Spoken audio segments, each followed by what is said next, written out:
Ibu, selamat siang. Kiranya kita bersyukur kalau pada hari ini kita boleh bersama-sama mendengarkan akan pendalaman Alkitab kita dalam Yeremia pasal yang ketiga dan pasal yang keempat. Namun terlebih dahulu kita akan berdoa. Bapa, kami bersyukur untuk segala kebaikan Tuhan yang boleh memberkati kami sehingga kami boleh berikan tubuh yang sehat, dan pada siang hari ini kembali kami akan mendengarkan pemaparan daripada Yeremia pasal 3 dan pasal 4. Kiranya Tuhan memberikan pertolongan pada hamba-Mu ini, berkati ya Tuhan, supaya hamba-Mu boleh menyampaikan firman Tuhan dengan baik, dengan pengurapan daripada Tuhan sendiri. Kami percaya anugerah Tuhan melimpah pagi ini dan memberikan urapan Roh Kudus sehingga baik hamba-Mu maupun kami yang mau mendengarkannya boleh diberikan pengertian daripada Engkau sendiri. Makasih Bapa, kami bersyukur menyerahkan dari awal hingga akhir, kiranya pimpinan Tuhan menyertai kami. Dalam nama Tuhan Yesus kami berdoa. Amin. Iya, Bapak Ibu, kita akan bersama-sama melihat bagian firman Tuhan. Kita melihat bagaimana kasih Tuhan yang akan memberikan pertolongan bagi setiap kita pagi ini. Mari kita akan melihat bersama-sama di dalam kitab Yeremia pasal yang ketiga. Kalau kita melihat di dalam Yeremia pasal ketiga ini, maka kita akan memperhatikan Bapak Ibu bahwa Tuhan menginginkan adanya pertobatan kepada setiap kita yang sudah menyimpang jauh daripada kebenaran firman Tuhan. Kita akan baca di dalam ayat yang pertama, bagaimana firman Tuhan mengatakan di dalam kitab Yeremia, Bapak Ibu.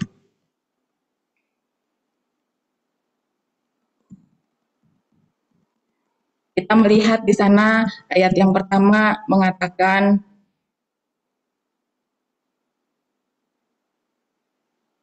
firman-Nya, jika seorang menceraikan istrinya, lalu perempuan itu pergi daripadanya dan menjadi istri orang lain, akan kembalikah laki-laki yang pertama kepada perempuan itu? Bukankah negeri itu sudah tetap tercemar? Engkau telah berzina dengan banyak kekasih dan mau kembali kepadaku. Demikianlah firman Tuhan. Bapak Ibu yang kekasih, satu gambaran di sini dikatakan jika seseorang menceraikan istrinya, bolehkah ia kembali kepada istrinya?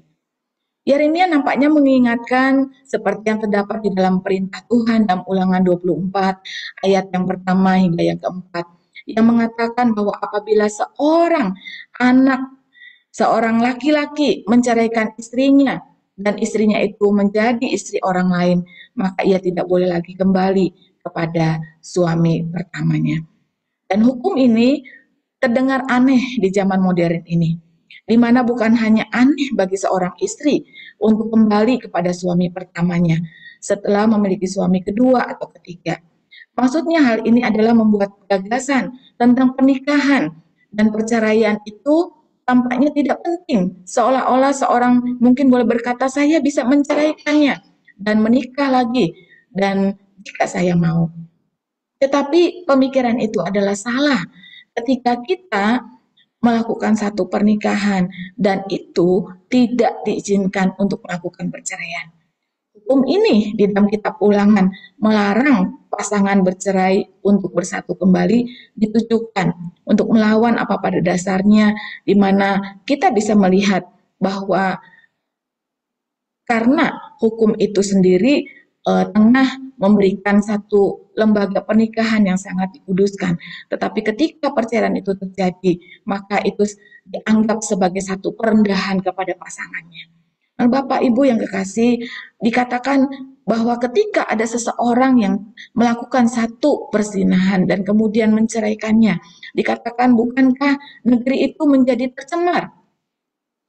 Ya, jadi dikatakan di sana bahwa hal itu bukankah negeri itu sudah tercemar, ya? Karena dikatakan bekas suaminya telah menceraikannya. Janganlah ia menerima lagi sebagai istrinya. Jadi dikatakan juga bahwa janganlah engkau mendatangkan dosa ke atas tanah yang diberikan Tuhan kepadamu sebagai milik pusaka. Jadi Allah menghubungkan ketidaktaatan di dalam hukum ini mengenai pernikahan kembali, ya, karena dianggap sebagai satu pencemaran. Bahkan dikatakan tanah itu sendiri sangat tercemar. Jadi kalau kita memperhatikan bersama-sama Bapak Ibu, ketika seseorang juga melakukan persinahan dengan banyak kekasih, maka dikatakan oleh firman Tuhan di sana bahwa engkau ketika sesudah melakukan persinahan dan engkau masih mau kembali kepadaku. Jadi bagian ini adalah bahwa Allah ingin umatnya yang tidak setia mengetahui bahwa meskipun kembali kepada suami pertama mungkin salah dalam tingkatan manusia, tetapi bukanlah salah antara Allah dan umatnya. Ketika kalimat firman Tuhan berkata mau kembali kepadaku, ini adalah suatu hal yang memang Tuhan kehendaki, ya. Tuhan inginkan bahwa tidak dilakukan itu satu perceraian. Jadi dalam bagian ini maka kita bisa melihat Allah berulang kali sebenarnya mengundang Israel untuk kembali kepadanya. Dengan gagasan tentang kepulangan ini disampaikan dengan cara yang baik, ya. Maka kita boleh melihat, memandang satu permohonan yang Allah sampaikan kepada umatnya bahwa mereka kembali kepada Tuhan. Jadi Bapak Ibu yang kekasih, dalam kitab Yeremia ini mulai pasal yang ketiga kita melihat bagaimana tema daripada Yeremia, ya, dengan satu rangkaian puisi itu mengambil satu tema tentang ketidaksetiaan orang Israel di Yehuda sebagai subjek, di mana mengambil beberapa prosa yang ada. Jadi meskipun sastra struktur kompleks, tetapi pasal 3 masih mempunyai tema utama tentang orang Israel mengadakan perjanjian dengan Tuhan. Diartikan bahwa bangsa Israel itu menjadi istrinya Tuhan dan Tuhan sendiri sebagai suami mereka. Tema lain di dalam perumpamaan pasal 3 di sana juga dicantumkan ada antara orang tua dan anak untuk menggambarkan bagaimana hubungan Tuhan dengan orang-orang Israel. Jadi fokus tema dari kedua perumpamaan ini, Tuhan tengah menekankan tentang kepemilikan umat Israel itu sendiri, ya. Jadi meneruskan daripada apa yang dikatakan dalam Yeremia 2 ayat 26 sampai 37. Tuhan dan Israel itu memiliki hubungan yang begitu intim seperti suami dan istri. Tetapi kemudian katakan bahwa Israel hidup bersama Allah yang lain dan berhala-berhala daripada bangsa-bangsa asing. Jadi meskipun mereka tahu apa yang mereka lakukan itu adalah satu kesinahan rohani, namun mereka sampai mati pun mereka tidak mau mengakui dosa. Karena itu melalui Nabi Yeremia maka menyatakan bahwa itu adalah satu kejahatan di mata Tuhan. Jadi perumpamaan tentang istri yang telah diceraikan kemudian menikah kembali itu sungguh bertentangan dengan kitab Ulangan 24 ayat 1 sampai 4. Dan dikatakan bukan hanya itu, tetapi dikatakan negeri itu tetap tercemar. Artinya apa, Bapak Ibu? Bahwa jika tingkah laku yang demikian ditolerir, maka memungkinkan tempat itu menjadi tempat percabulan. Dan tentunya itu tidak bisa diterima. Demikian juga Israel meninggalkan Tuhan dan setelah dikatakan di sana menyembah berhala, niat hati palsu ingin kembali pada Tuhan dan bagaimana Tuhan meminta mereka untuk kembali dan mereka pun seolah-olah menyatakan diri ingin kembali, tetapi dikatakan bahwa tentu hal itu tidak bisa diterima. Karena apa? Tuhan menghendaki Israel sebagai istri yang setia dan hanya milik Tuhan. Jadi di sini Yeremia menggambarkan tentang pernikahan rusak dan tidak dapat diperbaiki lagi. Itulah sebabnya, apakah mungkin bangsa Israel yang sudah bertahun-tahun terlibat di dalam pelacuran rohani bisa kembali kepada Tuhan? Dalam ayat yang kedua firman Tuhan berkata, di manakah Firman Tuhan berkata, layangkanlah matamu ke bukit-bukit gundul dan lihatlah, di manakah engkau tidak pernah ditiduri? Di pinggir jalan-jalan engkau duduk menantikan kekasih, seperti seorang Arab di padang gurun. Engkau telah mencemarkan negeri dengan zinahmu dan dengan kejahatanmu. Dikatakan di sana, di manakah engkau tidak pernah ditiduri? Jadi dengan kata lain, Allah melihat bahwa mereka sungguh-sungguh sudah melakukan perzinahan rohani dengan dewa-dewa kafir. Dan ayat ini menyinggung tentang penyembahan kepada Baal dan Asyera, di mana dikatakan mencakup hubungan seks dengan pelacur-pelacur di kuil-kuil di puncak bukit. Jadi bagaimana dikatakan hubungan seks dengan laki-laki, ya. Jadi mereka lakukan dengan dewa-dewa dan itu adalah dianggap sebagai satu kekerasan, ya. Bagaimana dikatakan di pinggir jalan juga engkau duduk untuk mereka. Jadi di sini Allah menggunakan gambaran sebagai seorang pelacur gambaran yang menggambarkan pernikahan atau perzinahan rohani bangsa Israel. Jadi bagaimana mereka mencari berhala-berhala dan mempersembahkan diri mereka kepada berhala-berhala itu. Dan digambarkan di sana seperti seorang Arab di padang gurun. Jadi Yeremia menyamakan keasikan bagaimana orang-orang yang melakukan percabulan itu, perzinahan itu ya, dengan seorang digambarkan dengan seorang perompak Arab yang menunggu tempat persembunyian untuk merampok kafilah yang lewat. Jadi dengan seorang pelacur di pinggir jalan yang menjadi kliennya. Jadi dikatakan bahwa dosa terus menunggu gitu ya, siapa yang bisa diajak untuk melakukannya. Sehingga kalau kita bisa melihat, engkau telah mencemari negeri ini dengan perzinahanmu dan itu adalah kejahatan. Jadi Israel menganggap penyembahan berhala dan penyembahan kurban kepada dewa-dewa kafir itu tidak meninggalkan Tuhan, hanya menambahkan penyembahan kepada dewa-dewa lain. Namun kalau kita melihat bahkan Allah mengatakan engkau sudah mencemari negeri. Jadi ketidaksetiaan bangsa itu telah mencemari bukan hanya diri mereka tetapi juga di mana mereka. Ayat 3 sampai 5 kita bisa melihat bahwa hukuman atas dosa itu pasti ada dan bagaimana mereka harus bertobat. Ayat 3 sampai 5 firman Tuhan mengatakan demikian. Sebab itu dirus hujan tertahan dan hujan pada musim akhir musim tidak datang.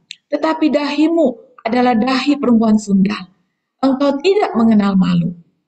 Bukankah baru saja engkau memanggil aku Bapakku? Engkaulah kawanku sejati. Untuk selama-lamanya ia akan murka atau menaruh dendam untuk seterusnya. Demikianlah katamu, namun engkau sedapat-dapatnya melakukan kejahatan. Bapak Ibu yang kekasih, di dalam ayat 3-5 ini dikatakan bagaimana bahwa oleh karena hujan telah ditahan dan tidak ada hujan akhir.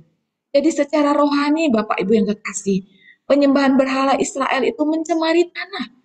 Oleh karena itu Tuhan menahan hujan yang mereka butuhkan untuk tanaman mereka. Dan ini sangat ironis sekali, karena banyak dewa kafir yang mereka sembah itu dikaitkan dengan cuaca, hujan, dan kesuburan, seperti Baal dan Astoret. Jadi sebagian penyembah berhala kuno di Israel mengejar berhala hanya demi untuk mendapatkan hujan dan hasil pertanian yang melimpah yang mereka harapkan akan diperoleh dari penyembahan berhala mereka. Mereka salah besar. Karena apa? Pengajaran mereka tidak sesuai dengan apa yang Tuhan kehendaki. Mereka berbuat sesuatu dan merasa tidak puas. Sehingga kalau kita melihat digambarkan di sana bahwa dikatakan bahwa dahimu seperti seorang pelacur dan engkau tidak malu.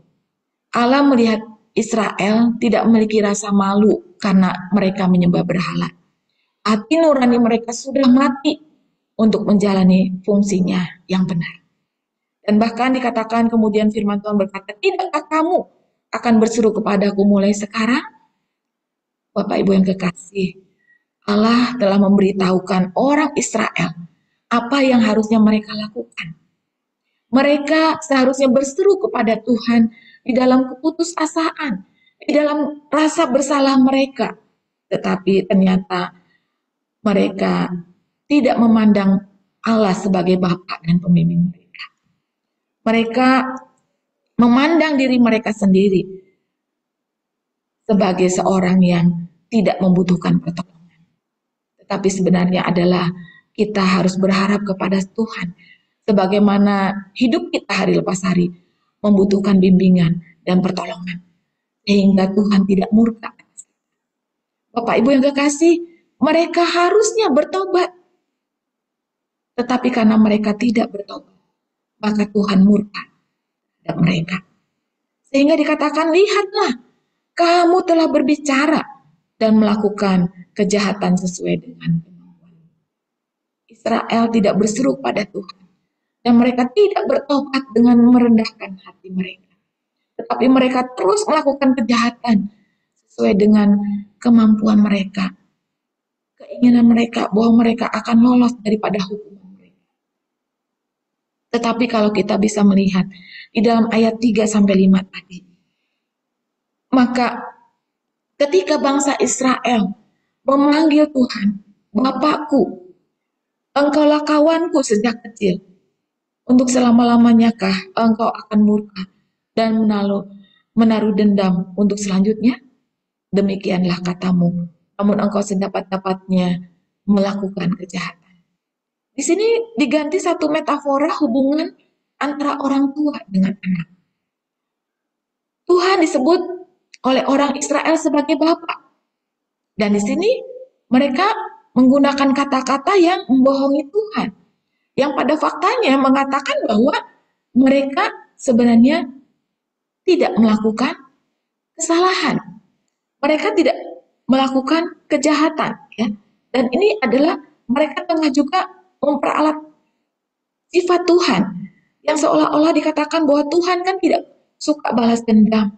Tuhan tidak menyimpan kesalahan kok, begitu ya. Tapi selanjutnya dikatakan oleh firman Tuhan, justru mereka harus dengan mengaku dosa mereka dengan mulut mereka. Dan mereka juga harus memohon pengampunan kepada Tuhan dengan hati yang tulus dan sungguh-sungguh. Bagi bangsa Israel, pengampunan yang cuma-cuma yang Allah berikan, itu seolah-olah digambarkan sebagai Injil murahan. Seringkali mereka hanya menganggap sebagai satu pertobatan yang hanya sepintas saja. Dan sebenarnya mereka sudah melakukan pengkhianatan dengan satu dosa kejahatan di mata Tuhan. Dan itu digambarkan seperti satu tulisan kapur putih ditulis di atas papan yang berwarna hitam. Seolah-olah begitu mudah dihapus dan kemudian dengan sangat mudah mereka mengulangi kembali perbuatan dosa mereka. Bapak Ibu, di sini sebenarnya Tuhan hendak mengingatkan kepada umatnya untuk tidak merasa tinggi hati dan puas diri karena mereka sudah menganggap sebagai anak-anak Tuhan dan mereka menganggap bahwa tidak ada ganjaran apapun, tidak ada konsekuensi atas dosa yang sudah mereka lakukan. Sehingga Bapak Ibu, mereka gagal untuk menghargai bahwa hukuman Allah tidak akan terjadi ketika mereka melakukan pertobatan. Di mana mereka melakukan satu perubahan hati di mata Tuhan. Bapak Ibu, itulah sebabnya di dalam ayat 6 sampai dengan 10, Israel dan Yehuda itu diajak kembali kepada Tuhan. Ayat 3, ayat yang ke-6 firman Tuhan mengatakan demikian. Tuhan berfirman kepadaku dalam zaman Raja Yosia, sudahkah engkau melihat apa yang dilakukan Israel, perempuan murtad itu? Bagaimana dia naik ke atas setiap bukit yang menjulang dan pergi ke bawah setiap pohon yang rimbun untuk bersundal di sana? Ayat 7. Pikirku, sesudah melakukan semuanya ini, ia akan kembali kepadaku. Tetapi ia tidak kembali. Hal itu telah dilihat oleh Yehuda saudara perempuannya yang tidak setia. Ayat 8. Dilihatnya bahwa oleh karena zinahnya, aku telah menceraikan Israel, perempuan murtad itu, dan memberikan kepadanya surat cerai. Namun Yehuda saudaranya perempuan itu tidak setia, tidak takut, melainkan ia juga pergi bersundal. Ayat 9. Dengan sundalnya yang sembrono itu, maka ia mencemarkan negeri dan berzinah dengan menyembah batu dan kayu. Ayat 10. Juga dengan semuanya ini Yehuda, saudaranya perempuan yang tidak setia itu, tidak kembali kepadaku dengan tulus hatinya, tetapi dengan pura-pura. Demikianlah firman Tuhan. Bapak Ibu, dikatakan bahwa pada zaman Raja Yosia, itu Yosia adalah salah satu Raja Yehuda yang terkemuka. Dan pada waktu masa pemerintahannya, bagaimana Yosia menyucikan Israel dari segala penyembahan berhala dan kembali kepada Tuhan. Dan di sini Tuhan kembali mengingatkan melalui Nabi Yeremia bagaimana pekerjaan itu sudah dilakukan oleh Yosia. Namun ketika kita melihat di sana, sudahkah engkau melihat apa yang dilakukan Israel yang murtad itu? Allah mengingatkan Yeremia bagaimana kerajaan Israel di utara yang sudah menyembah berhala. Namun ketika Allah memanggil mereka, kembalilah kepadaku. Tetapi kerajaan itu tidak kembali dan mereka binasa. Sehingga seperti yang telah dialami kerajaan itu sekitar 100 tahun sebelum Yeremia memulai pekerjaan kenabiannya. Demikian juga saudarinya berkhianat, yaitu Yehuda. Dia juga melihat bahwa kerajaan selatan Yehuda harusnya belajar dari penyembahan berhala Israel. Penolakan untuk bertobat, dan mereka juga mengalami kejatuhan. Sebaliknya kalau kita melihat saudarinya yang pengkhianat, yaitu si Yehuda, seharusnya takut. Tetapi malah mereka pun ikut berzinah juga. Di dalam ayat tadi dikatakan, namun meskipun demikian, saudara perempuannya juga berkhianat, yaitu Yehuda. Mereka tidak berpaling kepada Tuhan dengan sepenuh hati. Tetapi mereka dengan pura-pura. Mereka menyatakan bahwa ketika Yehuda tidak belajar tentang dosa dan konsekuensinya, mereka tidak datang dengan sepenuh hati. Mereka malah berpura-pura, ya. Mereka menyatakan bahwa mereka tengah melakukan satu pertobatan yang tidak tulus. Mereka melakukan satu pertobatan yang pura-pura, yang hanya sekedar untuk dipamerkan. Jadi satu pengakuan dosa yang sungguh mengerikan dan memalukan. Sehingga mereka merasakan bahwa pengakuan dosa itu adalah sesuatu yang memalukan gitu ya. Karena mereka terang-terangan mengakui apa yang sudah mereka lakukan. Tapi sebenarnya itu adalah satu hal yang harus dilakukan. Yaitu ketika pada zaman Nabi Huda juga ya dikatakan di sana, seorang nabiah, dia mau melakukan sebuah reformasi untuk rakyatnya. Tetapi ternyata reformasi itu tidak menyentuh di dalam kehidupan mereka. Firman Tuhan mengatakan barang siapa bertobat, sebenarnya Allah akan mengampuni dia. Tetapi jika engkau tidak bertobat dan tetap berbuat dosa, maka Allah akan mengirimkan mereka ke penghukuman itu.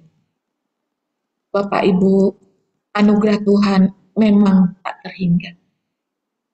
Ketika saat-saat kita juga mengkhianatinya, dan ketika kita tetap mau datang kepadanya, kita mau membuka hati kita mau mengakui dosa dan datang kepadanya, maka dia akan memberikan pengampunan.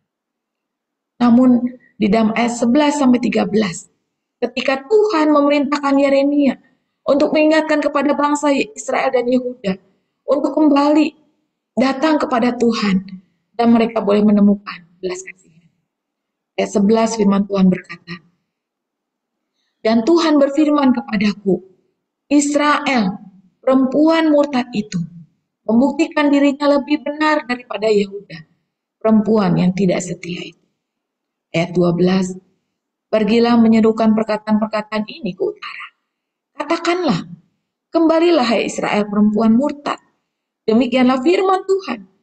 Mukaku tidak akan muram terhadap kamu, sebab aku ini murah hati. Demikianlah firman Tuhan. Tidak akan murka untuk selama-lamanya. Ayat 13. Hanya akuilah kesalahanmu, bahwa engkau telah mendurhaka terhadap Tuhan Allahmu, telah melampiaskan cinta birahimu kepada orang-orang asing di bawah setiap pohon yang rimbun, dan tidak mendengarkan suaraku. Demikianlah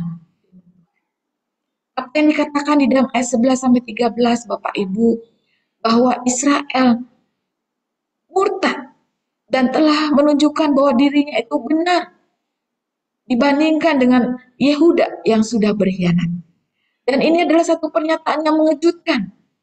Mengingat betapa dalamnya kerajaan Israel Utara sudah menyerahkan diri mereka kepada berhala.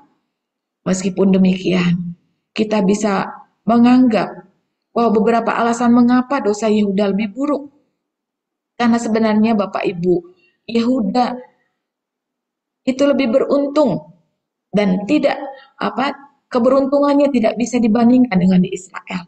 Karena apa? Sebenarnya Yehuda lebih dekat dengan bait suci dan itu sebagai pusat ibadah mereka. Yehuda juga memiliki raja yang lebih baik dan lebih rohani daripada Israel. Namun masalah Yehuda adalah pengkhianat dan mereka menjalani kepura-puraan pertobatan. Maka Israel lebih jujur di dalam dosa mereka. Kembalilah Israel yang murtad. Allah memerintahkan Yeremia untuk mengundang Israel. Meskipun mereka sudah tersebar di pengasingan di seluruh Kaisar Asyur untuk kembali kepadanya. Kunci untuk kembali yaitu bahwa akui saja. Dan kejujuran inilah yang tidak dimiliki oleh Yehuda dan merupakan kunci, sebenarnya kunci pemulihan Israel yang benar adalah mereka mengakui kesalahan mereka dengan jujur. Di sini memang kalau kita perhatikan Bapak Ibu, tidak ada janji bahwa Allah akan memulihkan kerajaan utara ke tanah di wilayah kekuasaannya. Sebaliknya janji itu nampaknya hanya tentang pemulihan hubungan dengan Tuhan sebagai Allah perjanjian mereka. Jadi kita melihat makna nampaknya adalah bahwa Yehuda tidak bertobat dengan jujur. Dia berpura-pura. Dan kemungkinan Israel juga akan bertobat dengan jujur jika Yeremia mengundang mereka. Pernyataan aduh, ya, kata seseorang. Kadang-kadang mungkin kita berkata, aduh kok mereka seperti itu ya. Sudah melakukan satu kekejian, mereka menyembah ilah lain, mereka melakukan perbuatan yang sungguh-sungguh tidak Allah inginkan. Mungkin demikian juga dengan kehidupan kita. Kita kadang-kali bersikap munafik. Ada satu dosa yang kita tutupi. Satu dosa yang terus-menerus mungkin kita tidak akui di hadapan Tuhan. Dan kita tidak menyadari kondisi. Tidak cukup kita menyesali dosa. Yang harus kita lakukan adalah kita harus melakukan yaitu kita harus mengadakan perubahan pikiran. Dan itulah yang akan menghasilkan perilaku dan perubahan. Tuhan ingin satu pertobatan yang sejati. Dalam ayat 14-15,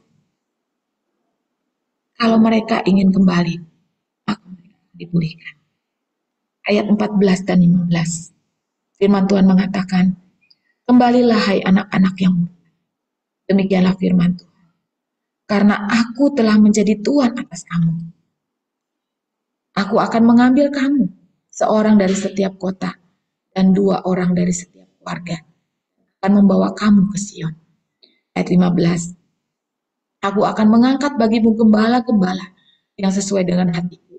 Mereka akan mengembalakan kamu dengan pengetahuan dan pengertian. Kata kembalilah di sini diulangi lagi. Kembalilah, hai anak-anak yang murtad. Kembalilah kepadanya. Di sini Tuhan berbicara kepada kedua saudara perempuannya, Israel dan Yehuda, dan mengundang mereka. Satu permohonan, kembalilah, hai anak-anak yang murtad. Dan karena aku telah menikah denganmu. Itu memiliki makna yang begitu mendalam. Satu perasaan yang mendalam yang Allah curahkan melalui Yeremia. Dalam hal ini Tuhan adalah Tuhan yang memiliki satu perasaan. Tuhan yang penuh dengan kehangatan. Tuhan yang penuh dengan belas kasihan. Dia mengejar umatnya yang keras kepala untuk kembali. Dan satu anugerah ketika kita melihat dalam kehidupan kita. Mungkin ada pasang surut terjadi. Kita juga mungkin menjadi anak-anak Tuhan yang sering kali melakukan dosa diri. Tetapi mari kita terus melihat anugerah Tuhan. Dia terus menunggu pertobatan kita. Firman Tuhan mengatakan, aku akan mengambil kamu, orang dari setiap kota, dan 2 dari setiap keluarga. Dan aku akan bawa kamu ke Sion. Artinya apa? Bahwa Allah menjanjikan pemulihan dan bahkan memulangkan bagi sisa-sisa umat yang mau kembali. Tuhan juga mengatakan bahwa aku akan mengangkat kamu gembala-gembala sesuai dengan hati nurani kamu. Dan akan mengembalakan kamu dengan pengetahuan dan pengertian. Setelah berkat tentang pemulihan dan pemulangan, maka Allah menjanjikan berkat tentang kepemimpinan rohani yang baik dan saleh. Dia memberikan satu gambaran instruktif apa yang harus para pemimpin lakukan. Bahwa para gembala itu diberikan oleh Tuhan. Dipanggil bukan untuk memenuhi selera manusia, tetapi mereka diberikan Tuhan untuk umatnya. Bahwa para gembala harus melayani dan merawat mereka. Gembala-gembala itu harus mengembalakan kawanan domba. Gembala-gembala itu harus sesuai dengan hati Tuhan yang mau melayani dan memimpin umatnya. Gembala-gembala itu harus memberi makan umatnya sesuai dengan pengetahuan dan pengertian mereka.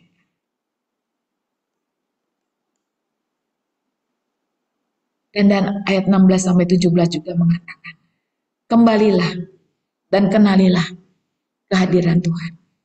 Ayat 16 berkata, apabila pada masa itu kamu bertambah banyak dan beranak cucu di negeri ini, demikianlah firman Tuhan, maka orang tidak lagi akan berbicara tentang tabut perjanjian Tuhan. Itu tidak lagi akan timbul dalam hati dan tidak lagi akan diingat orang. Dan orang tidak lagi akan dan membuatnya. 17. Pada waktu itu, Yerusalem akan disebut tahta Tuhan. Dan segala bangsa akan berkumpul di sana demi nama Tuhan ke Yerusalem. Dan mereka tidak lagi akan bertingkah langkah menurut kedengkilan hatinya yang jahat. Firman Tuhan berkata bahwa apabila kamu bertambah banyak di negeri itu, maka dikatakan, maka tidak akan ada lagi tabut perjanjian Tuhan. Yeremia menantikan pemulihan Israel pada akhirnya, ditandai dengan berkumpulnya kembali di negeri, di mana di hadirat Allah itu sendiri sebagai satu gambaran yang terlihat tentang tabut perjanjian Tuhan. Tidak akan terlintas di dalam pikiran, tidak akan diingat dan tidak akan dikunjungi. Bagaimana Yeremia menanti hari ketika kenyataan kehadiran Allah di antara manusia diwakili dengan tabut perjanjian. Hal itu melampaui apa yang dipikirkan. Bagaimana mereka memikirkan tentang tabut perjanjian sebagai lambang kehadiran Allah. Tabut perjanjian itu tidak akan dipulihkan dan tidak akan diperlukan lagi sebagai simbol kehadiran Tuhan. Karena apa? Masa-masa di mana penekanan seremonial pada waktu itu berlaku. Namun yang diperlukan adalah kemuliaan Tuhan yang sesungguhnya di hadapan umatnya. Dan kemuliaan itu seharusnya tidak akan hilang dalam kehidupan umatnya. Dan pada waktu Yerusalem akan disebut tahta Tuhan dan segala bangsa akan berkumpul di sana, Yeremia menantikan satu hari ketika Israel akan menjadi bangsa yang terkemuka di bumi. Dan Tuhan sendiri bertahta di Yerusalem. Dan bangsa-bangsa yang akan datang memberikan penghormatan kepadanya. Dan dinyatakan oleh firman Tuhan bahwa mereka tidak akan lagi mengikuti hawa nafsu jahat. Yeremia menantikan saat di mana bangsa-bangsa akan sungguh-sungguh diubahkan. Mereka boleh mengakui Tuhan. Dan mereka tidak lagi mengikuti hawa nafsu jahat mereka. Sehingga kita bisa melihat dalam ayat 18, Tuhan menjanjikan pemulihan di sana. Ayat 18 berkata, pada masa itu, kaum Yehuda akan pergi kepada kaum Israel. Dan mereka akan datang bersama-sama dari negeri utara ke negeri yang telah kubagikan kepada nenek moyangmu menjadi milik pusaka. Ada kata pada masa itu, di mana pada basis-basis sebelumnya, Tuhan menjanjikan banyak hal. Dan bahkan dikembangkan di kemudian hari, di dalam perjanjian baru. Kita di sini melihat, Bapak Ibu yang kasih, bahwa sebenarnya kaum Yehuda akan berjalan bersama dengan kaum Israel. Jauh sebelumnya, kedua belas suku Israel yang benar dulu terpecah dan mereka saling bersaing. Namun di sini Allah menantikan hari di mana ketika Yehuda dan Israel bersatu kembali dan tidak lagi terpisahkan oleh konflik mereka di masa lampau. Bahkan dikatakan mereka akan berkumpul di negeri utara, ke negeri yang telah aku berikan. Jadi janji di mana mereka akan kembali ke negeri yang dijanjikan bagi Yehuda dan Israel. Allah akan mengumpulkan mereka ke negeri itu lagi. Orang Yehuda dan Israel akan kembali ke tanah perjanjian. Di mana? Dari mana tempat penawanan mereka? Hosea 3 ayat 5. Dan kalau kita perhatikan dalam ayat 19 dan 20, bagaimana masalah pemulihan keluarga Israel yang sudah berkhianat. Ayat 19.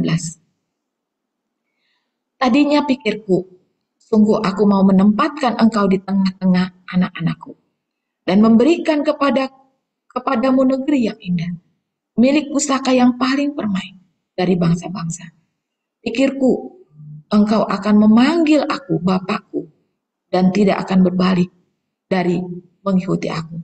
Ayat 20. Tetapi sesungguhnya seperti seorang istri tidak setia terhadap temannya, demikianlah kamu tidak setia terhadap aku, hai kaum Israel. Demikianlah firman Tuhan.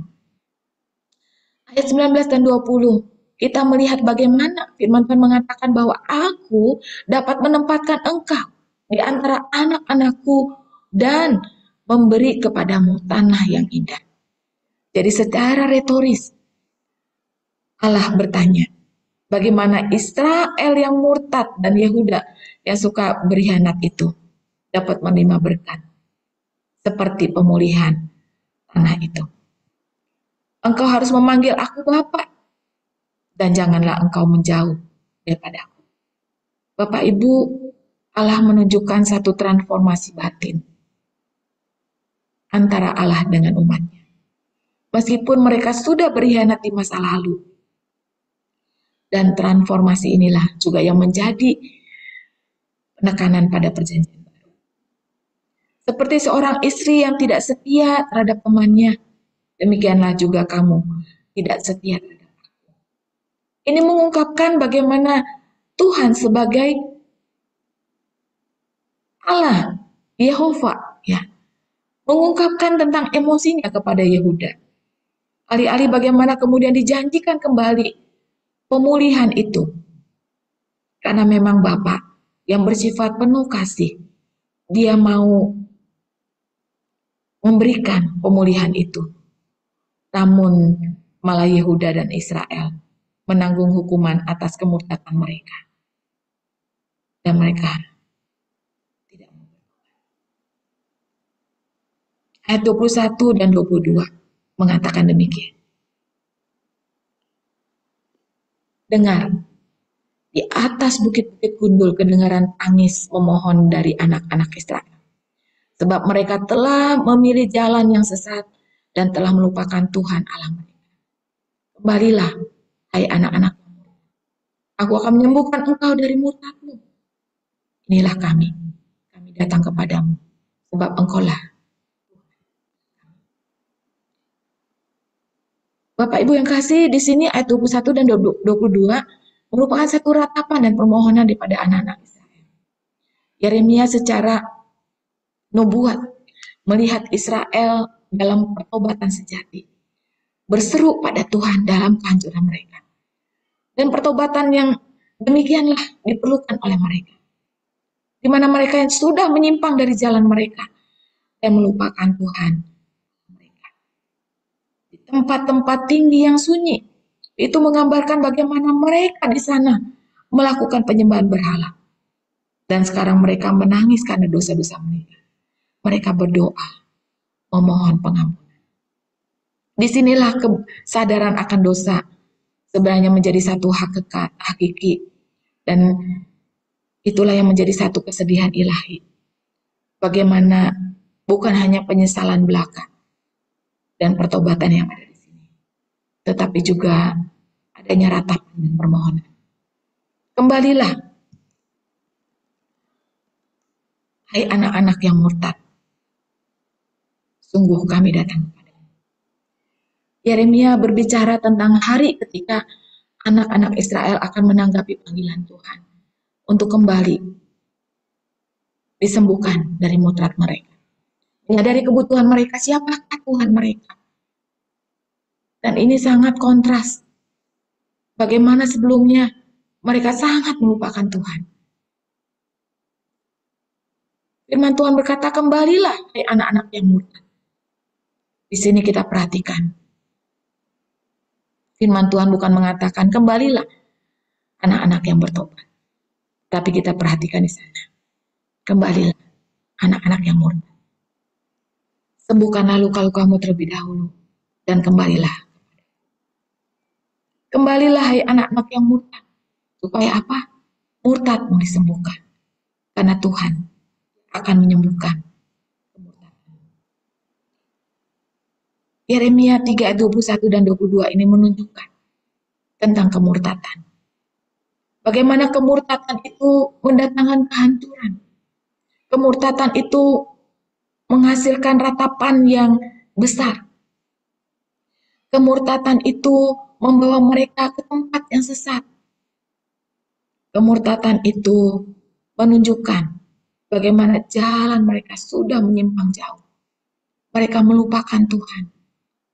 Dan kemudian kemurtadan itu dilakukan oleh anak-anak Tuhan. Kemurtadan itu bagaikan satu penyakit yang harus disembuhkan. Di mana kemurtadan itu mengenal jalan yang salah. Dan mereka melupakan Tuhan. Bapak Ibu Saudara yang kasih. Di dalam kemurtadan yang dilakukan, firman Tuhan katakan, kembali. Namun apa yang terjadi dalam ayat 23 sampai 25? Dikatakan di sana bahwa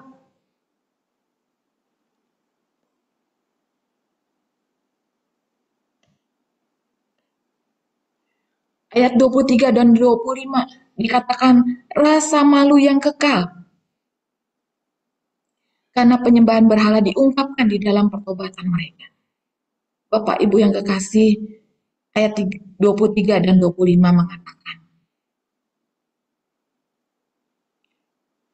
sesungguhnya bukit-bukit pengorbanan adalah tipu daya, yaitu keramaian di atas bukit-bukit itu.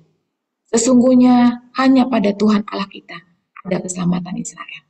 Ayat 24. Tetapi berhala yang memalukan itu menelan segala hasil jerih lelah nenek moyang kita dari masa muda, kambing domba mereka dan lembu-lembu mereka, anak-anak lelaki dan anak perempuan mereka.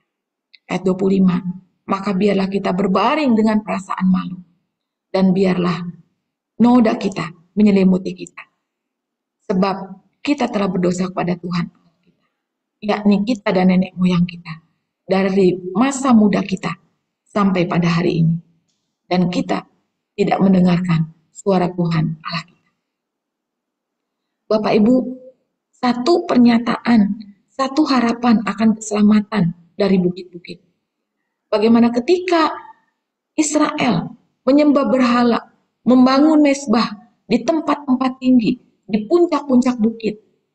Dan pada saat itulah Allah mengingatkan bahwa bukit-bukit inilah, di tempat-tempat tinggi inilah, dewa-dewa palsu yang mereka sembah tidak akan menolong mereka di hari-hari mereka membutuhkan.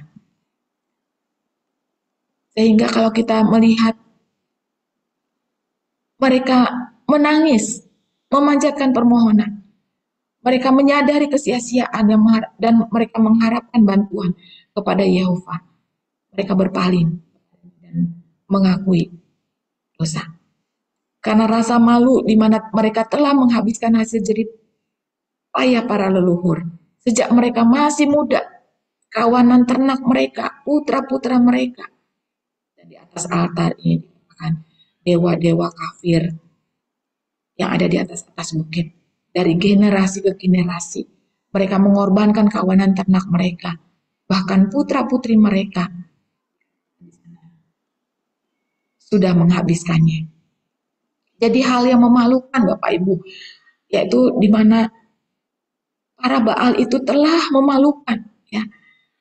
Ia bahkan sudah memakan habis ternak itu. Dan dikatakan tidak tersisa, ya. Jadi ketika mereka berbaring di dalam rasa malu itu, dan celaan meliputi mereka. Rasa malu dikatakan di sana Bapak Ibu, satu rasa malu terus menerus, ya, tidak sebaiknya mereka miliki, ya, karena apa? Mereka sudah berdosa terhadap Tuhan, bahkan terhadap Allah nenek moyang kami. Kan demikian. Sehingga kalau kita perhatikan dalam ayat 6-25 ini, firman Tuhan melalui Yeremia mengutip tentang adik kerajaan Yehuda, yaitu Israel Utara sebagai contoh. Untuk mengingatkan apa? Bahwa orang-orang Israel Yehuda, yaitu pengkhianatan negara Israel bagian utara ini, tidak setia kepada Tuhan. Mereka dihakimi oleh Tuhan. Mereka dihancurkan oleh tangan orang Asyur. Dan hal ini terjadi 100 tahun yang lalu di dalam sejarah yang membuat orang Yehuda ikut merasakannya. Bagaimana diharapkan Yehuda tidak melakukan kejahatan yang sama. Tetapi sayangnya, seperti yang dikatakan dalam Yeremia 3 ayat 10-11, mengatakan bahwa meskipun semuanya ini, Yehuda saudara perempuannya juga tidak setia. Mereka tidak kembali kepada aku dengan tulus. Tapi dengan pura-pura, demikianlah firman Tuhan. Israel disebut sebagai perempuan yang murtad itu, membuktikan dirinya lebih benar daripada Yehuda. Padahal Yehuda adalah perempuan sama-sama tidak setia. Meskipun perilaku licik dan jahat terhadap umatnya, tetapi Tuhan tidak bertindak berlawanan dengan sifatnya sendiri. Kita bisa melihat Bapak Ibu yang kekasih bahwa Tuhan tetap penuh rahmat. Ia pengasih, Dia tidak mendendam. Dan Tuhan menyimpan kemarahan pada waktu lama. tidaklah demikian. Meskipun orang-orang Israel Utara dan Yehuda Selatan memberontak, ia akan tetap memberikan rahmat-Nya. Yeremia 3 ayat 12 tadi mengatakan bahwa Tuhan memanggil Israel untuk memahami dan mereka kembali. Dan anugerah ini sampai akhir mencakup orang Yehuda. Dan di dalam ayat Yeremia 3 ayat 18 menubuatkan, pada masa itu kaum Yehuda akan pergi ke kaum Israel dan mereka akan datang bersama-sama dari negeri utara ke negeri yang kubagikan kepada nenek moyang mereka menjadi milik pusaka. Tentunya semua ini akan tercapai setelah kehancuran negara dan penawanan, yakni akan digenapinya satu penghakiman dan hukuman dari Tuhan. Karena Allah adalah Tuhan yang benar-benar adil dan selamanya tidak akan berubah. Bapak Ibu, kita melihat di sana bahwa pasal 3 ini mengingatkan, menyerukan satu hal, supaya kembali kepada Tuhan. Kembali dan berbalik daripada kemurtatan. Itulah yang dikehendaki Allah. Dan itulah yang merupakan panggilannya kepada Israel dan Yehuda yang murtad. Kemurtatan mereka semakin menjadi-jadi saja. Mereka menumpuk aib dan dosa, sehingga akhirnya membuahkan murka dan penghukuman Allah. Israel disebut sebagai perempuan murtad. Naik ke atas setiap bukit yang menjulang dan pergi ke bawah setiap pohon yang rimbun untuk bersundal. Di sana. Dan Yehuda disebut juga sebagai saudara perempuan, sudah bersundal secara sembrono, mencemarkan negeri dengan persinahannya, serta menyembah batu dan kayu. Akibat ketidaksetiaannya, maka Israel yang disebut kerajaan utara itu dibawa tertawan oleh Asyur pada tahun 722 sampai 721 Masehi. Sedangkan Yehuda kerajaan selatan tidak mau belajar daripada pengalaman Israel. Sehingga pada akhirnya diserbu tentara Babel yang memusnahkan negerinya. Akibat dosa dan kemurtatan mereka, segala malapetaka yang dilukiskan Yeremia terjadi. Mereka pada akhirnya melihat dan merasakan sendiri betapa malang dan pahitnya meninggalkan Tuhan itu. Meski pada mulanya bangsa Israel mengandalkan Allah dengan kasih yang sungguh-sungguh. Demikian eratnya hubungan mereka sehingga bangsa itu dipandang sebagai istri Tuhan. Tetapi sekarang seluruh Israel telah meninggalkan Allah dan mengikuti dewa-dewa lain. Murka Allah diberikan untuk menyadarkan mereka agar kembali kepada Allah dan kembali kepada kasih-Nya yang mula-mula. Melalui Yeremia, Allah mengungkapkan kesedihan dan kesusahan yang amat mendalam karena ketidaksetiaan umat-Nya. Mereka telah melupakan Dia yang telah menebus mereka dari Mesir dan yang telah memelihara mereka di padang gurun. Allah kembali memanggil umat-Nya untuk kembali menikmati persekutuan dan hubungan dengannya. Kembalilah, hai anak-anak yang murtad. Aku akan menyembuhkan engkau dari murtadmu. Inilah kami datang kepadamu, sebab engkau Tuhan, Allah kami. Hal ini senada Bapak Ibu dengan pesan Allah melalui Yakobus kepada umat Allah Yahudi, agar segala keadaan jangan melupakan Tuhan. Firman Tuhan dalam Yakobus berkata, Yakobus 4 ayat 8 dan 9, mendekatlah kepada Allah, dan Ia akan mendekat kepadamu. Tahirkanlah tanganmu, hai kamu orang-orang berdosa, dan sucikanlah hatimu, hai kamu yang mendua hati. Bila saat ini tampaknya kita sudah semakin jauh dari Tuhan, kembalilah, sebab Allah mengharapkan kita dan Tuhan rindu memulihkan hidup kita. Kita masuk dalam Yeremia pasal yang keempat, Bapak Ibu. Di dalam pasal yang keempat kembali Yeremia juga menggambarkan bagaimana pertobatan itu akan membawa kepada pemulihan. Bagian daripada Yeremia pasal 4 ayat 1 sampai 4 ini, kita melihat tentang janji Tuhan yang memberikan kesempatan yang baru kepada umat Israel. Yakni, jika mereka sungguh hati bertobat, mereka menjauh dari perbuatan jahat dan sepenuh hati mereka kembali kepada Tuhan, Tuhan akan memberi mereka sebuah awal yang baru dan hidup. Firman Tuhan di dalam ayat pertama dan yang kedua mengatakan demikian. Jika engkau mau kembali, hai Israel, demikianlah firman Tuhan, kembalilah engkau kepadaku. Dan jika engkau mau menjauhkan dewa-dewamu yang menjijikkan, tidak usahlah engkau melarikan diri dari hadapanku. Ayat 2, dan jika engkau bersumpah dalam kesetiaan, dalam keadilan dan dalam kebenaran, demi Tuhan yang hidup, maka bangsa-bangsa akan saling memberkati di dalam Dia dan akan bermegah di dalam Dia. Kembalilah kepadaku. Hal ini mengusung tema dalam Yeremia pasal 3, di mana Tuhan memohon kepada Israel untuk menghentikan jalan hidup mereka yang sudah menyimpang dan kembali kepada Tuhan. Panggilan ini ditujukan kepada Israel dengan mengingat semua suku dan kedua kerajaan. Jika kamu menyingkirkan segala kekejianmu di hadapan Tuhan, karena apa? Bagi Israel, kembali kepada Tuhan, itu berarti mereka harus menyingkirkan berhala-berhala mereka yang merupakan kekejian bagi Tuhan. Mereka tidak dapat berpegang teguh pada berhala-berhala mereka dan tidak dapat terus berpegang teguh pada kekasih gelap dan benar-benar kembali kepada pasangan hidupnya. Istilah kekejian ini digunakan di dalam Hosea 9 ayat 10 dan juga oleh Yeremia dan Yeskiel tentang dewa-dewa kafir dan ritual-ritual pemujaan yang terkait dengannya.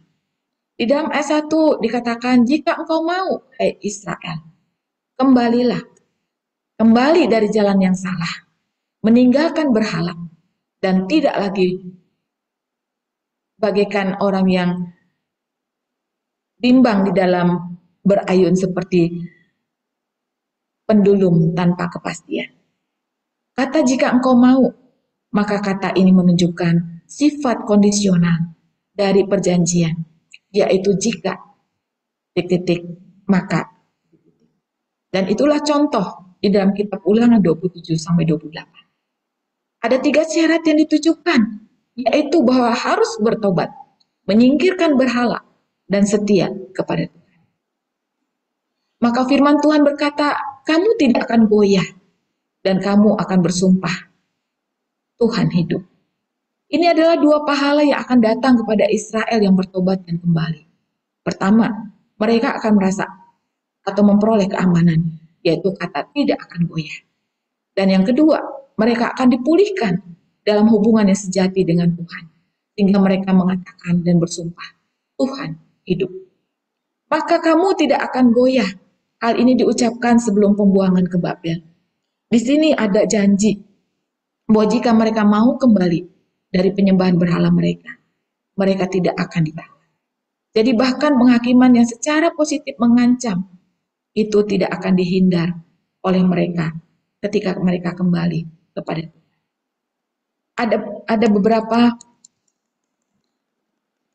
Ada beberapa orang pada waktu mengaku berjalan dengan Tuhan dan mengalami Tuhan, tapi kemudian meninggalkan pengakuan lahiriah dan mereka kemudian mengklaim pengalaman bersama dengan Tuhan.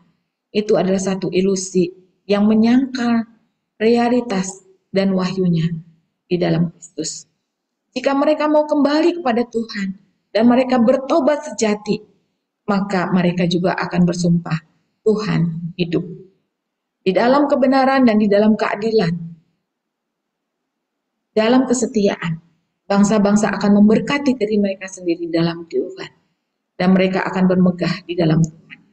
Inilah pengertian tentang Tuhan yang menjadi milik mereka dan kembali dan bertobat. Bapak Ibu yang kekasih, juga ayat 2 menunjukkan pertobatan di dalam 3 aspek dari sifat batin, yaitu kesetiaan, keadilan, dan kebenaran. Manusia melihat penampilan luar, tetapi Tuhan melihat hati.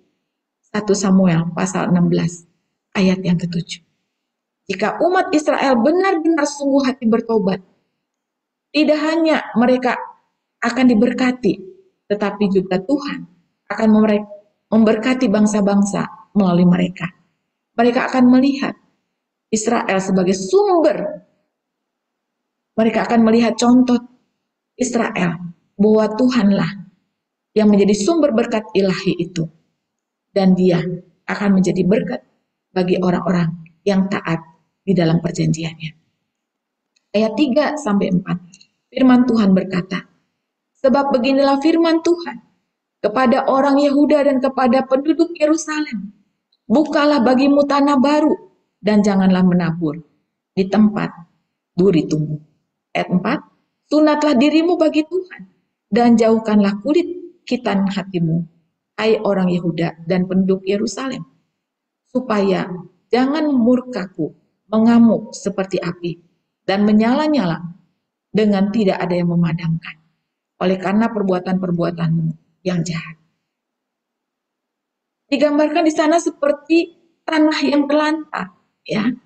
Allah mengundang Yehuda dan Yerusalem untuk kembali kepadanya dari kondisi yang keras. Tanah yang terlantar adalah tanah pertanian yang tidak diolah, terutama tanah yang sebelumnya dibajak, tetapi tidak diolah selama 1 tahun atau lebih. Tanah terlantar ini sulit dibajak, tetapi tidak ada tanaman yang berguna yang dapat tumbuh sampai tanah terlantar tersebut dibersihkan. Tanah terlantar tentunya memerlukan kerja keras untuk diolah. Tanah ini tidak ditanami, berarti tanah ini mengalami beberapa hambatan, sehingga tidak ada gunanya untuk menabur benih di sana, karena tanahnya tidak cocok. Jangan menabur di tengah semak duri. Nah, ini memungkinkan mengacu pada apa yang tumbuh di tanah kosong. Rumput liar di sana, ada semak duri, ya. Bukan berarti tidak ada tumbuhan di ladang kosong. Ya. Hanya saja yang tumbuh ada tumbuhan yang tidak berguna. Jadi secara rohani, orang Yehuda yang kembali itu harus mengerahkan energi mereka, hati yang siap untuk bertobat. Yeremia menyuruh bangsa ini membajak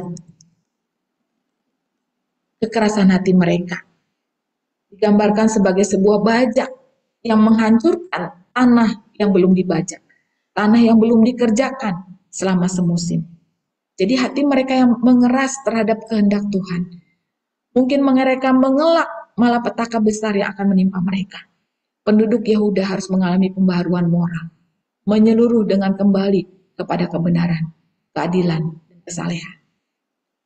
Firman Tuhan mengatakan, sunatlah dirimu bagi Tuhan. Yeremia mengubah gambaran, menjauh dari gagasan ladang yang belum dibajak, menjadi gagasan tentang sunat bayi laki-laki di dalam ketaatan kepada perjanjian Abraham. Alih-alih membuang kulit katan yang sebenarnya, Yehuda harus membuang kulit katan hati, memotong daging dalam pengabdian perjanjian dengan Tuhan. Supaya apa? Dikatakan murkaku tidak bangkit seperti api dan menyala-nyala sehingga tidak ada yang dapat memadamkannya. Allah menarik umatnya dengan kata-kata yang baik, tetapi juga memberitahu kepada kita tentang konsekuensi penolakan yang terus-menerus.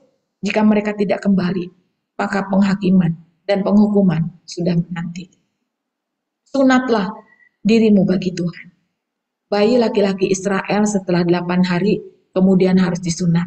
Dan itu menandakan secara jasmani sudah menjadi umat Tuhan. Dan di sini sekali lagi mengingatkan tentang sunat yang dilakukan oleh diri sendiri secara jasmani. Tetapi sunat di dalam jiwa rohani itu harus genap hati. Supaya kita benar-benar dipisahkan menjadi milik Tuhan. Pada kenyataannya orang-orang daerah Timur Tengah, tidak hanya orang-orang Israel yang melakukan sunat. Lihat, waktunya akan datang. Demikianlah firman Tuhan. Bahwa aku menghukum orang-orang yang telah bersunat kulit katanya. Orang Mesir, orang Yehuda, orang Edom, Bani Amun, Bani Moab. Semuanya dikatakan berpotong tepi rambutnya berkeliling. Dan orang-orang yang diam di padang gurun. Sebab segala bangsa tidak bersunat. Dan segenap kaum Israel tidak bersunat. Nabi Yeremia dalam Yeremia 31 ayat 33 telah bernubuat, tetapi beginilah perjanjian yang kuadakan dengan kaum Israel sudah waktu itu, demikianlah firman Tuhan. Aku akan menaruh Tauratku dalam batin mereka dan menuliskannya dalam hati mereka. Maka aku akan menjadi Allah mereka dan mereka akan menjadi umatku. Kejahatan di dalam hati mereka harus disingkirkan sebelum kulit katan mereka ketika mereka disunat. Hukum Taurat itu sendiri mengatakan demikian tentang upacara. Ulangan 10 ayat 16. Bagaimana Yeremia menyamakan bangsa Yehuda dengan bangsa kafir karena mereka tidak bersunat hatinya. Kita akan melihat satu penglihatan tentang penghukuman dan penghakiman yang akan datang. Yeremia 4 mulai ayat 5 sampai dengan pasal 6 itu memiliki tema yang sama, yaitu tentang penghukuman yang akan datang. Cara penghukuman, bagaimana Tuhan akan membangkitkan negara di utara Yehuda, membiarkan negara tersebut mengirimkan pasukan menyerang Yehuda. Tuhan hendak memakai peperangan untuk menghukum umatnya sendiri, karena mereka sudah berkhianat dan murtad kepadanya.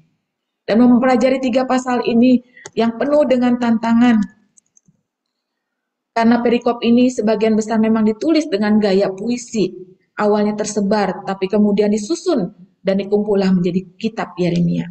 Meskipun demikian, perikop ini memiliki tema sentral, yaitu penghukuman dari Tuhan. Karena kita tahu bahwa pusat pikiran dan seluruh pergerakan Nabi Yeremia. Ayat 5-8 menjelaskan tentang datangnya penghukuman atau penghakiman. Ayat 5 mengatakan, beritahukanlah di Yehuda dan kabarkanlah di Yerusalem. Tiuplah sangkakala di dalam negeri, berserulah keras-keras, berkumpullah dan marilah kita pergi ke kota-kota yang berkubu. Angkatlah panji-panji ke arah Sion. Cepat-cepatlah kamu mengungsi, jangan tinggal diam. Sebab aku mendatangkan malapetaka dari utara dan kehancuran yang besar. Ayat 7, singa telah bangkit dari belupar, pemusnah bangsa-bangsa telah berangkat, telah keluar dari tempatnya untuk membuat negerimu menjadi tandus. Kota-kotamu akan dijadikan puing, tidak ada yang mendiaminya. Oleh karena itu, lilitkanlah kain kabung, menangis dan merataplah, sebab murka Tuhan yang menyala-nyala tidak surut daripadanya. Bapak Ibu yang kekasih, di dalam ayat tadi, dalam ayat yang ketiga katakan, tiuplah trompet di negeri itu. Di dalam nubuatannya, Yeremia melihat pasukan datang dari utara untuk menghancurkan Yehuda dan Yerusalem. Karena mereka tidak bertobat. Mereka sibuk mempersiapkan pertahanan. Berkumpullah, masuklah ke kota-kota berbenteng. Tapi itu tidak akan membantu. Bunyi trompet mengumumkan keadaan darurat seperti yang dikatakan dalam Amos 3 ayat 6. Mendengarnya, warga akan mencari tempat aman di balik tembok kota dan yang berbenteng. Dan deskripsi inilah, gambaran inilah yang bersifat nubuat. Mereka akan melihat penghukuman yang akan datang dan berlangsung, sehingga penggenapannya itu pasti. Dan kita lihat di sana singa telah muncul dari semak belukar, dan penghancur bangsa sudah dalam perjalanan. Hal ini digenapi secara nubuat ketika bangsa Babylon menaklukkan Yehuda. Di sini kita bisa melihat digambarkan ada bangsa Sintika, bangsa Asyur, dan bangsa Babylon. Faktanya bahwa firman Tuhan melalui dia tidak hanya menyebut bangsa Sketia, tetapi secara jelas pengecualian ada kata Babylon di sana. Singa dapat mewakili Asyur dan Babylon sebagai penghancur bangsa-bangsa yang ganas. Kenakanlah kain kabung, meratap dan merataplah. Yeremia menggambarkan umat Allah yang akhirnya bertobat, namun sudah terlambat untuk mencegah penghakiman yang mengerikan. Ayat 9, firman Tuhan mengatakan, pada waktu itu demikianlah firman Tuhan. Raja dan para pemuka akan kehilangan semangat, para imam akan tertegun, dan para nabi akan tercengang. Hati raja akan binasa. Kita lihat di sana hati raja akan binasa ketika penghakiman, penghukuman mengerikan datang. Bahkan para bangsawan Yehuda akan kehilangan keberanian terhadap mereka. Para imam tercengang, para nabi akan heran. Itu menggambarkan bahwa ketika penghukuman yang mengerikan itu tiba, Para pemimpin rohani tidak akan tahu apa yang harus mereka lakukan. Karena apa? Mereka tidak kembali kepada Tuhan. Membabat habis tanah tandus dan menyunat hati mereka. Itulah sebagai jawaban atas undangan. Ayat 10. Sambil berkata, Tuhan Allah, sungguh Engkau telah sangat memperdaya bangsa ini dan penduduk Yerusalem dengan mengatakan, damai kiranya ada padamu, padahal pedang telah mengancam nyawa kami. Bapak Ibu, sesungguhnya Tuhan dikatakan seolah-olah sudah menipu umatnya. Dan Yerusalem menjadi sangat hebat. Yeremia pada waktu itu bertanya-tanya, apakah Allah menipu umatnya? Sesungguhnya Allah tidaklah menipu umatnya. Tetapi yang menipu umatnya hanyalah nabi-nabi palsu itu. Mereka menyebutkan janji-janji bahwa mereka akan memperoleh damai sejahtera. Tetapi kita bisa melihat bahwa nabi-nabi palsu itulah yang menubuatkan kedamaian bagi mereka yang membenci Tuhan. Dalam Yeremia 23 ayat 16-17, bahwa kata-kata itu keluar daripada nabi-nabi itu sendiri. Bukan Tuhan yang sudah menipu umatnya, melainkan nabi-nabi palsu yang menjanjikan kedamaian ketika penghakiman dan penghukuman itu datang. Sedangkan pedang itu akan menusuk hati, bukan damai penghakiman yang datang kepada Israel yang tidak bertobat, yang mengakibatkan kehancuran kerajaan dan banyak orang yang bersamanya. Ayat 11 dan 12. Firman Tuhan berkata, pada masa itu akan dikatakan kepada bangsa ini dan kepada penduduk Yerusalem, angin panas dari bukit-bukit gundul dan di padang gurun bertiup ke arah putri umatku, bukan untuk menampi dan bukan untuk membersihkan. Ayat 12, melainkan angin yang keras datang atas perintahku. Sekarang aku sendiri akan menjatuhkan hukuman atas mereka. Angin kering dari dataran tinggi yang tandus bertiup di padang gurun ke arah putri umatku. Yeremia mengumumkan bahwa penghakiman dan penghukuman akan datang atas umatnya dan atas Yerusalem. Penghakiman itu akan seperti angin yang membinasakan. Tidak seperti kipas yang bisa membersihkan. Angin itu begitu kencang datang. Nah, demikian juga penghakiman dan penghukuman itu datang sebagai angin yang begitu kuat. Sehingga tidak seperti kipas angin yang mungkin bisa mendinginkan seseorang. Atau juga dia tidak membersihkan seperti angin yang lembut. Angin itu akan menghancurkan dan mendatangkan penghakiman seperti angin yang begitu keras. Itulah napas-napas penghakiman ilahi yang melahap segala kebaikan dan keburukan. Jadi gambaran ayat 5-12 ini, Nabi Yeremia memperingati orang-orang Israel bahwa tentara utara akan datang. Mereka harus bergegas dan menemukan tempat persembunyian. Tetapi ini merupakan cara penulisan yang sangat berbalikan dari Yeremia. Karena bencana ini datang dari Tuhan. Dan mereka tidak bisa lagi bersembunyi. Ayat 13 menyatakan satu penglihatan tentang penghukuman yang akan datang. Ayat 13 berkata, lihat, ia naik seperti awan-awan. Keretanya kencang seperti angin badai. Kudanya lebih tangkas daripada burung rajapali. Celakalah kita, sebab kita binasa. Ia akan datang seperti awan-awan, dan kereta perangnya seperti angin badai. Alat penghakiman digunakan begitu bergerak cepat. Mereka datang secepat awan, bergerak di langit. Kereta perang mereka secepat angin puyuh, dan kuda mereka lebih cepat dari burung elang. Celaka bagi kita, karena kita dijaga. Kecepatan alat penghakiman Tuhan menunjukkan bahwa mereka tidak akan berhenti. Mereka akan berhasil menaklukkan dan menjarah umat Allah. Kemudian kita bisa melihat tentang seruan bagi Yerusalem, ayat 14-18. Bersihkanlah hatimu dari kejahatan, hai Yerusalem, supaya engkau diselamatkan. Berapa lama lagi engkau tinggal di dalam hatimu? Rancangan-rancangan kedurjanaanmu. Ayat 15, dengar, orang yang memberitahukan dari Dan, mengabarkan malapetaka dari pegunungan Efraim. Ayat 16, peringatkanlah kepada bangsa-bangsa, sungguh ia datang. Kabarkanlah di Yerusalem, pengepungan datang dari negeri yang jauh. memperdengarkan suaranya terhadap kota-kota Yehuda. Ayat 17. Seperti orang-orang yang menunggui ladang, mereka mengelilingi dari segala pihak. Sebab Yehuda telah memberontak terhadap aku. Demikianlah firman Tuhan. 18. Tingkah langkahmu dan perbuatanmu telah menyebabkan semuanya ini kepadamu.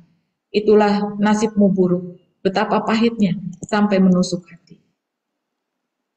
Ungkapan daripada hai Yerusalem, basuhlah hatimu dari kejahatan. Bapak Ibu, pada waktu itu Yehuda berpura-pura bertobat. Pertobatan yang hanya pura-pura dilakukan oleh mereka. Dan Yeremia memohon kepada orang-orang untuk membasuh hati mereka dari kejahatan. Bukan hanya tindakan lahiriah saja. Hati yang memiliki banyak kedagingan, pikiran kotor, di mana kemudian ada tindakan yang kejam dan berdarah. Ada tempat di mana pikiran yang sia-sia dan hina. Ada tempat di mana pembuatan politik yang palsu dan merusak. Dan itulah merupakan neraka.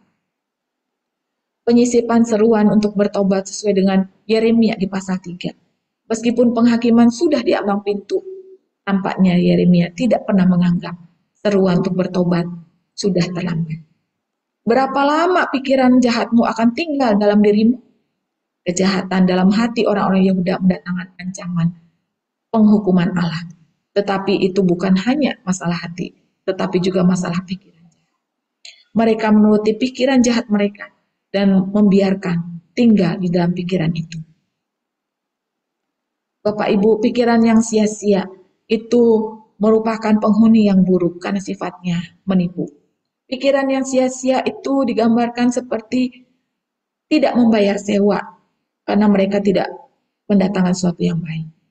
Pikiran yang sia-sia itu memboroskan harta benda, merusak harta benda. Pikiran yang sia-sia itu lebih buruk daripada seperti merusak rumah, pikiran, dan juga merusak diri. Pikiran yang sia-sia itu membawa kita ke dalam kutukan. Segera kita harus menyerahkannya kepada Tuhan. Beritakanlah kepada Yerusalem bahwa para penjaga datang ke negeri yang jauh.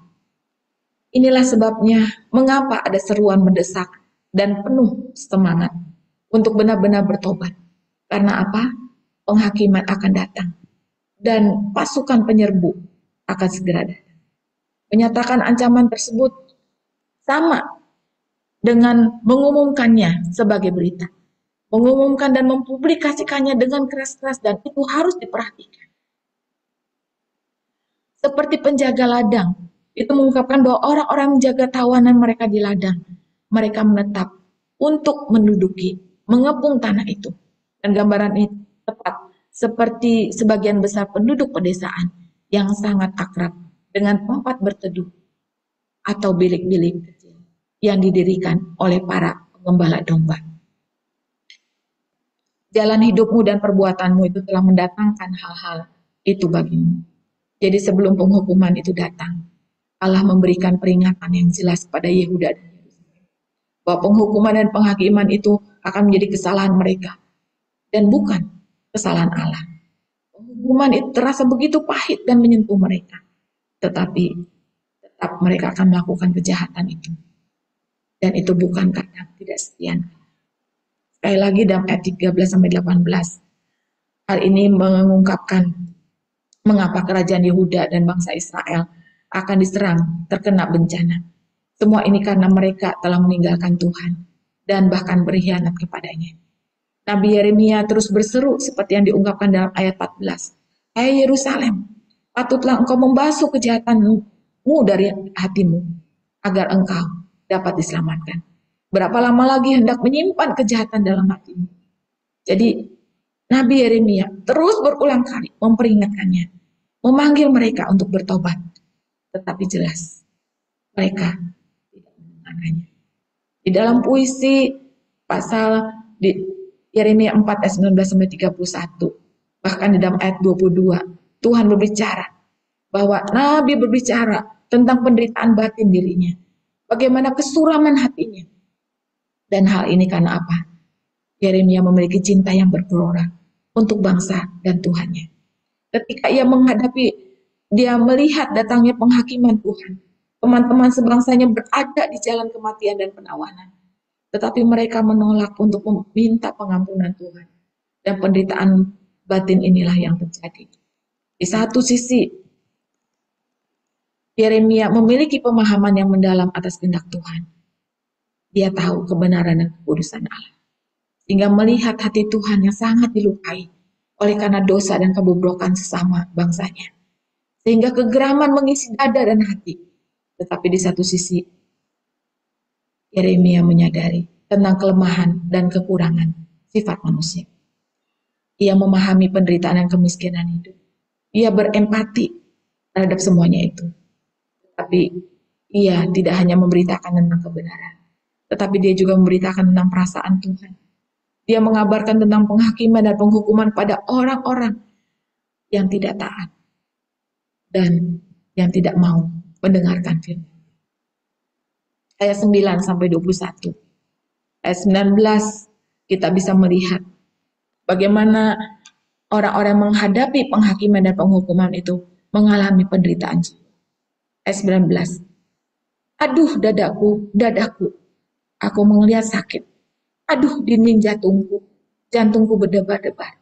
Aku tidak dapat berdiam diri, sebab aku mendengar bunyi sangkakala dan pekik perang.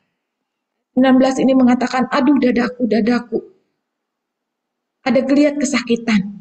Dan ini merujuk kepada rasa sakit yang digambarkan seperti melahirkan.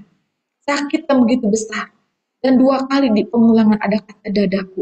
Untuk mengungkapkan bahwa perasaan itu berlipat ganda. Ya. Jadi Yeremia tidak hanya sekedar sakit jantung, tetapi juga dia begitu gelisah karena negaranya akan dibinasakan, rakyatnya akan ditawan. Meskipun Yeremia telah berulang kali memberi peringatan, menasihati orang-orang, namun mereka tidak mendengarkannya. Sehingga ketika musuh mendekat, terdengar bunyi sangkakala, ada pekik perang, kehancuran datang tiada henti. Ayat 20 mengatakan kehancuran demi kehancuran dikabarkan. Seluruh negeri dirusakkan. Kemahku dirusakkan dengan tiba-tiba. Tendaku dalam sekejap mata. Dalam ayat 20 dikatakan kemahku dirusakkan dengan tiba-tiba. Tendaku dalam sekejap mata. Kemah ini dapat dipahami sebagai keluarga. Ya. Dan itulah tragedi yang hancur. Hancurnya negara juga binasanya keluarga. Jika kata ini adalah Tuhan yang berbicara, maka kemah berbicara tentang bait suci. Bait akan dibinasakan. Tenda itu juga diterjemahkan sebagai tirai. Maka tirai yang akan memisahkan tabut dan mesbah. Tirai ini dirusakkan. Bagaimana melambangkan hancurnya hubungan Tuhan dan umatnya. Bagaimana kita bisa melihat satu berita buruk yang tidak heran bagi Nabi Yeremia. Dan dia merasa sakit di jantungnya. Dia merasakan kegelisahan yang amat. Ayat 21. Berapa lama lagi aku melihat panji-panji itu, mendengar bunyi sangkakala itu? Ayat 21 Yeremia tidak tahan bertanya. Berapa lama lagi aku melihat panji-panji itu dan mendengar bunyi sangkakala itu? Berapa lama lagi perang tersebut akan berakhir? Jadi di dalam pasal 4 ini, komentar Tuhan bagaimana memperlihatkan tentang 2 penglihatan bencana yang terjadi. Di dalam ayat 22. Sungguh bodohlah umatku itu. Mereka tidak mengenal aku. Mereka adalah anak-anak tolol yang tidak mempunyai pengertian. Mereka pintar untuk berbuat jahat, tetapi berbuat baik mereka tidak tahu. Karena umatku itu bodoh dan tolol, mereka tidak mengenal Tuhan. Allah secara akurat mendiagnosis masalah mereka ketika ia mencatat bahwa Yehuda begitu bodoh. Dan terutama karena kurangnya pengetahuan sejati tentang Allah. Namun Tuhan yang murah hati tetap menyebut mereka umatku. Mereka adalah anak-anak yang tolol karena tidak memiliki pengertian.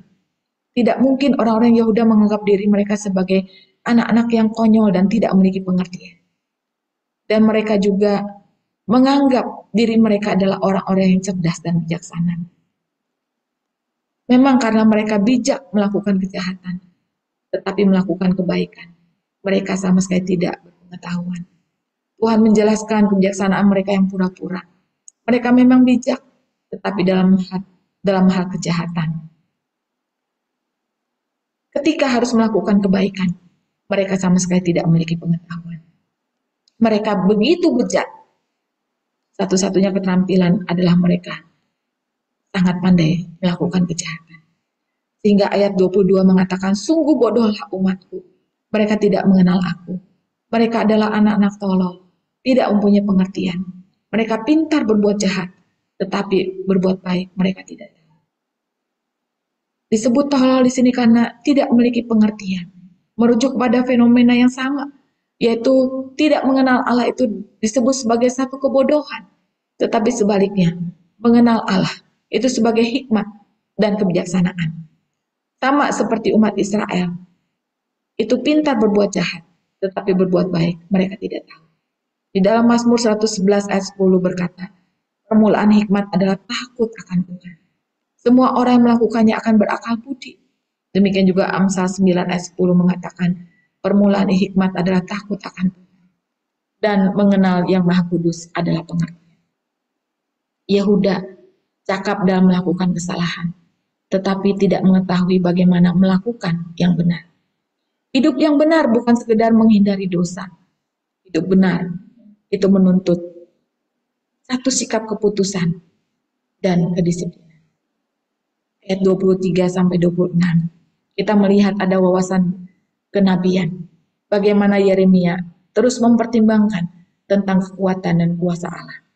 Ayat 23 firman Tuhan berkata, aku melihat kepada bumi, ternyata campur bau dan kosong, dan melihat kepada langit tidak ada terangnya. Aku melihat kepada gunung-gunung, ternyata goncang, dan seluruh bukit pun goyah. Ayat 25. Aku melihat, ternyata tidak ada manusia, dan semua burung di udara sudah lari terbang. Ayat 26. Aku melihat, ternyata tanah subur sudah menjadi padang gurun, dan segala kotanya sudah runtuh di hadapan Tuhan, di hadapan murkanya yang menyala-nyala. Aku melihat bumi ternyata belum berbentuk dan kosong. Di dalam membalikan gambaran dari Kejadian 1, Yeremia memberikan gambaran yang puitis tentang kuatnya kehancuran total yang akan menimpa Yehuda pada penghakiman yang mendatang. Seolah-olah bumi telah tidak tercipta dan kembali kepada kekacauan pada masa lalu. Keteraturan tampaknya kembali kepada kekacauan. Langit tidak bercahaya, gunung-gunung bergoncang, semua bukit bergoncang, tidak ada manusia di sana. Semua kotanya runtuh. Penghakiman yang Yeremia lihat secara nubuat sudah lengkap. Di mana kita bisa melihat murkanya begitu dahsyat. Gambaran yang serupa kita melihat hari Tuhan, di mana dinyatakan bahwa semua akan melihat datangnya langit dan bumi yang baru. Inti dari Yerusalem dan Yehuda jelas, bahwa Allah dapat menghancurkan seluruh bumi dengan kehadirannya dan kemarahannya yang dahsyat. Itu dapat dengan mudah mendatangkan penghakiman kepada mereka melalui pasukan yang menyerbu. Mereka perlu mengingat kebesaran Allah yang telah mereka sakiti. Yeremia dengan tepat menggunakan gambaran yang begitu puitis, menggambarkan tentang kehancuran Yehuda yang akan dilakukan oleh bala tentara Babel. Para ahli purbakala menggali kota-kota Yehuda dan menemukan bahwa semua batu pada zaman Yeremia rusak sama sekali.